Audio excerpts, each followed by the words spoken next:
Reanimal, a brand new co-op horror game by Tarsier Studios, just got released.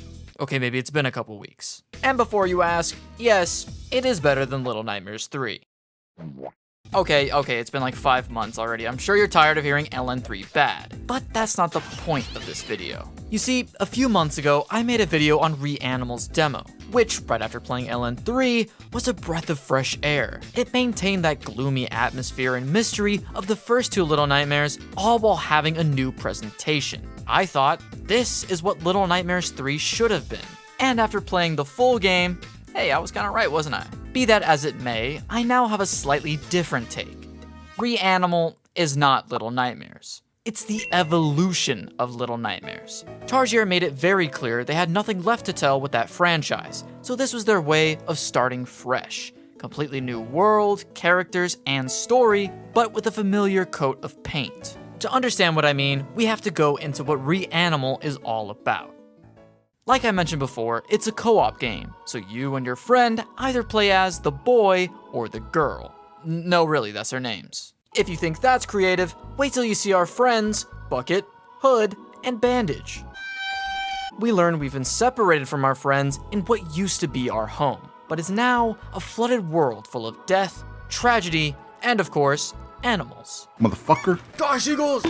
So now our goal is simple. Find our friends, and stay together to stay alive. And that isn't just a motto, as the game won't let you continue if you stray too far from each other. And in some cases, that bond comes in a physical form. So I'm on the left, so I stay, and then... What the fuck is happening? I can't move! The co-op leans more towards action and adventure rather than puzzles. And thank goodness for that, because that was my least favorite aspect of Little Nightmares. Still, you could definitely see Tarsier taking pages out of their old playbook. The small boy and girl characters in a big world, the third-person perspective, and let's not forget the cute enemy designs.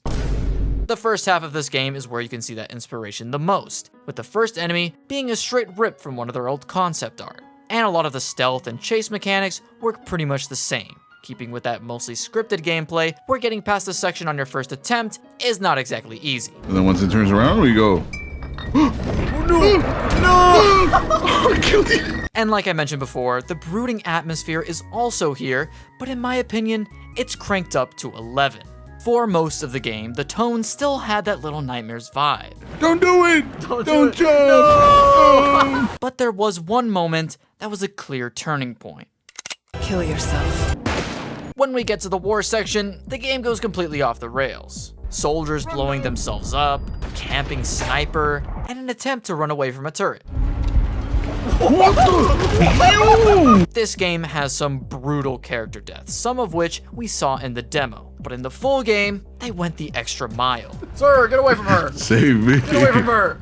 Oh my gosh! Oh my god. Little Nightmares had its fair share of graphic deaths, sure. But here, most of the time, me and my friend were trying to fail so we could see what death animations we would get next. You dare to touch it? I kinda wanna touch it. Just to see well, what happens. you know, because like maybe it's different. It's gotta be a whole different. I will say the villain deaths weren't quite as satisfying as the ones in Little Nightmares. To be fair though, Reanimal doesn't just try to mimic what came before it. Instead, the game takes plenty of risks and tries to stand on its own 2 feet. You could even say it was maybe too ambitious. What, with there being 5 different characters to juggle, more realistic looking graphics, and so many environment changes, there was bound to be some jank.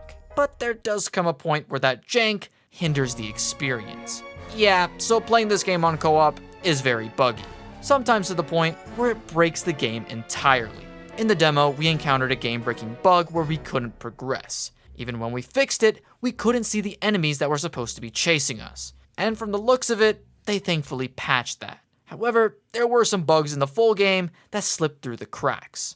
More on that later. Coming off of the demo though, my expectations were pretty high. And for the most part, the game looks and feels incredible. While the style and gameplay are very similar to that of its predecessors, the presentation and execution of Reanimal is, to put it plainly, absolute cinema. Little Nightmares had a mostly fixed camera angle, whereas this game changes camera angles quite a bit, often shaking or zooming in and out to keep it dynamic. So many cool moments were enhanced by how they chose to frame them. And that's not even to mention the incredible lighting, which was definitely noticeable in the day scenes. Speaking of the scenery, I was genuinely surprised by the sheer variety of environments. Cities flooded and crumbling, giant battleships with an underwater section, a farm with a giant pig. Okay, maybe I would have been fine without seeing that last one. Still, it feels like the natural step up from Little Nightmares 2, which had somewhat similar set pieces. The difference is, you aren't just walking around and solving puzzles anymore. Well, okay, you still do that, but you also get to interact with so many parts of the environment. Not only do you get into a high-speed chase in an ice cream truck, floor it in a boat while your friend chucks harpoons, but you also get to be a war criminal in a tank. It's a lot more action-oriented, obviously, which makes sense given its war themes. And I'm really glad we actually find weapons rather than simply spawn with them. Speaking of which, Reanimal has a few fights that stood out to me. One being the car brawl with the sniffer. Finally, a boss fight where we can actually smack someone around. Although it did kind of feel like a Looney Tunes skit at points. What's going on? And the other one was the fight with the mother. It was challenging trying to work together to time our hits, but it was super rewarding when we saved each other at the last possible second. Nice! Holy shit. Now, we were starting to act like a well-oiled machine. That was, until they gave us guns. This town ain't big enough for the two of us. Then we gotta do this. Alright. Oh, I got a debug message! Remember how I said there were game-breaking bugs? Well, this was definitely foreshadowing. Speaking of foreshadowing, this game is designed in a way where every interactable, no matter how insignificant it may seem, is an indication of what's to come. Is there really nothing? Why is there like a whole animation? There's gonna be something in one of them. Oh, we do, yeah. Oh, I told you! I told you! Help me! I can't get it. Oh, I forgot how to cancel. I behind you, dog. The game will sometimes show us things we can't do or access yet, but you have a hunch you'll come back to it at some point. The best example of this was the giant tank. When my friend and I first found it, we immediately knew it was there to take down the skeleton sea creature. However, there wasn't any ammo left, only the empty shells. So realizing there was nothing we could do, we moved on to the next area. But for a whole hour, we were wondering there had to be a point to that tank. And lo and behold, an hour later... Oh, we can both see it. Oh, we are gonna use a tank! Literally right on. Yeah, we got him! But the foreshadowing wasn't just gameplay-wise. In fact, if you were paying enough attention, you could have been able to figure out the plot twist as early as the movie theater. From this point on, major spoilers for the ending.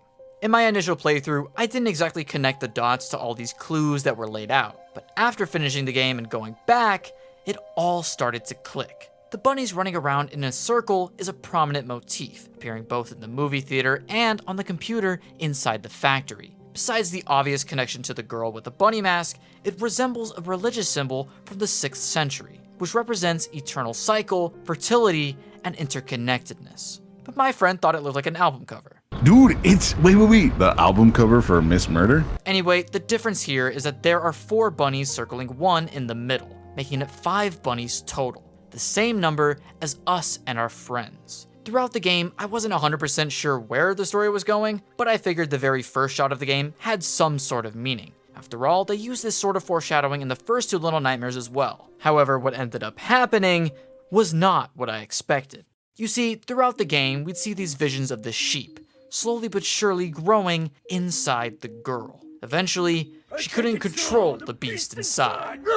Now, we could only look on in horror as the sheep began eating our friends one by one by one.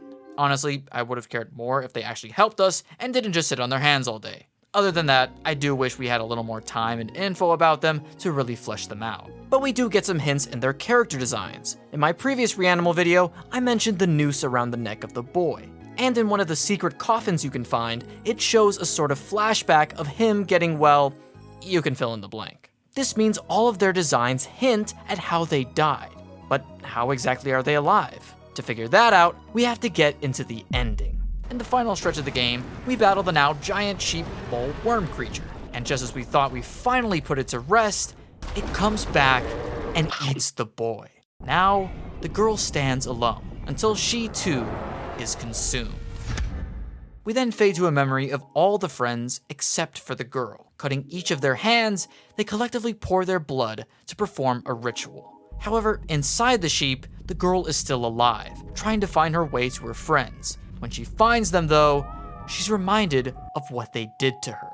In the barn, a bunny is lying dead on the floor, in the same way we saw in those symbols. And then, she's knocked unconscious, and subsequently dragged to a well. The same well we were looking up from in the very first shot of the game. As they complete the ritual, a horde of sheep cry out, and the girl is dropped into the well, where we see her becoming the vessel for the sheep. Which makes sense as to why at the start, the boy found her in the water and said, "I thought you were dead." But it doesn't end there. In the end credit scene, we see the well overflowing with water, suggesting that she flooded the world. Even with all that, we still don't know why they decided to sacrifice her, or even why they're not dead. If I had to guess, the reason these four sacrifice her is because they're in a cult. Shocker, I know. But even more, they were in a drought caused by the war. You know the saying, war never changes. And maybe they thought this was the only way to end the war and get world peace. Obviously neither happened, so they instead ended up reaping the consequences of their actions, Full Metal Alchemist style. Even after realizing what they did was wrong, it was too little too late. This whole game was their punishment, because if you go back to that first shot, you can see the girl also popping up in the corner, showing that the boy is still haunted by the guilt of sacrificing his own sister. And if you discovered all the secret coffins, you get a secret ending. In this, you can see kids covered in mud, all in various animal masks, approaching her. These are probably other souls who've been sacrificed over the years, but she was the only successful sacrifice. She was too innocent for this world, shown by her dressing in all white. They were tricked by the wolves in sheep's clothing, but it was the sheep that finished what they started. Or maybe it's the friends we didn't make along the way. Even if I'm completely off base, this was still a shocking ending and a great payoff to the mystery. But if you asked me what I thought about the ending right after finishing it, I would have said the opposite.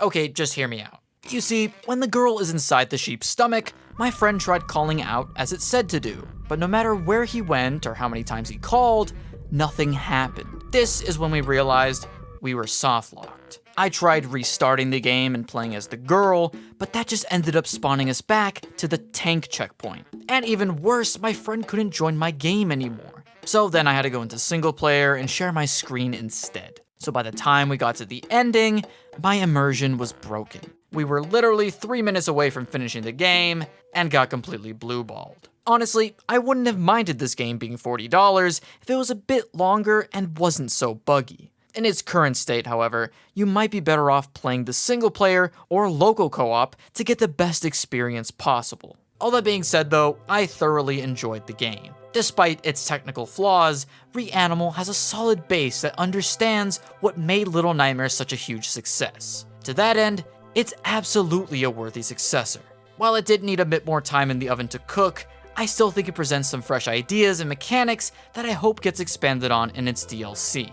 I know I dogged on Little Nightmares 3 for having an expansion pass, but that game was missing some vital ingredients that a DLC wouldn't fix. While I don't think Reanimal's story and ending were quite as good as Little Nightmares 2, there's still so much material for theory heads to dig into. I found it interesting the lead narrative designer said they originally wanted to name it just Animal, but changed it for search engine reasons. I wonder what game ran into that problem. Anyway, overall, the game's atmosphere and visuals are what really shined, and to me, it's some of Tarsier's best work to date.